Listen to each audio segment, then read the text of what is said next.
মাদারীপুরে আতশবাজি ফোটানোকে কেন্দ্র করে দুদল গ্রামবাসীর ফের দফায় দফায় সংঘর্ষে আহত হয়েছে অন্তত অর্ধশত। রবিবার বিকেল ৫টা থেকে রাত ৯টা পর্যন্ত চলে এ সংঘর্ষ। এর আগে শনিবার রাতে একই কারণে সংঘর্ষে রাজোর থানায় ভারপ্রাপ্ত কর্মকর্তা মাসুদ খান সহ আহত হয় ২৫ জন।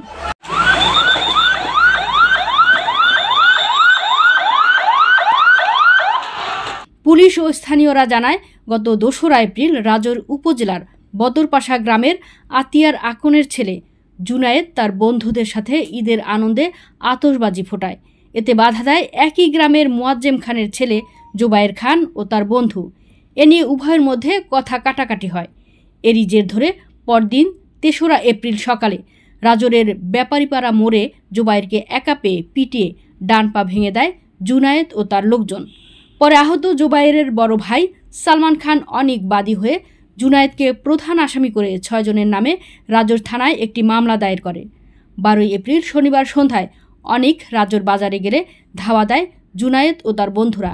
এ খবর ছড়িয়ে পড়লে রাতে দেশীয় অস্ত্রশস্ত্র নিয়ে সংঘর্ষে জড়ায় দুপক্ষ। এ সময় ককটেল ফাটিয়ে বেশ কয়েকটি দোকানপাট ভাঙচুর করা হয়।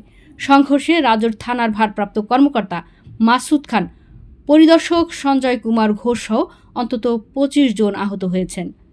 আহতদের উদ্ধার করে ভর্তি করা হয়েছে রাজোর উপজেলা স্বাস্থ্য কমপ্লেক্সে। এই ঘটনার জেরে ১৩ এপ্রিল রোববার বিকেলেও সংঘর্ষে জড়ায় উভয় পক্ষ। অগ্নিসংযোগ করা হয় সড়কের বিভিন্ন স্থানে, ভাঙচুর করা হয় দোকানপাট। খবর পেয়ে পরিস্থিতি নিয়ন্ত্রণে আনে পুলিশ ও সেনাবাহিনী। মাদারীপুরের অতিরিক্ত পুলিশ সুপার জাহাঙ্গীর আলম জানান, সংঘর্ষ থামাতে পুলিশ টিয়ারশেল নিক্ষেপ করে, কিন্তু কয়েক হাজার মানুষ একত্রে জড়ো হয় পরিস্থিতি নিয়ন্ত্রণের বাইরে চলে যায়। পরে সেনাবাহিনীকে সাথে নিয়ে ঘটনাস্থল ঘিরে রাখা হলেও থেমে থেমে সংঘর্ষ এখনও চলছে। পরিস্থিতি এখনও থমথমে বলে জানান রাজোর থানার ভারপ্রাপ্ত কর্মকর্তা মাসুদ খান।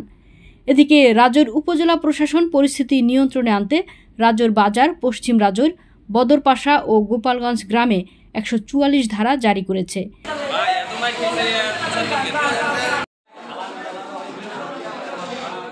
এই এলাকায় এক বা একাধিক ব্যক্তির চলাফেরা, সভা সমাবেশ, শোভাযাত্রা, মাইকের ব্যবহার, লাঠিসোঁটা বা যে কোনো আগ্নেয়াস্ত্র বহন নিষিদ্ধ ঘোষণা করা হয়েছে।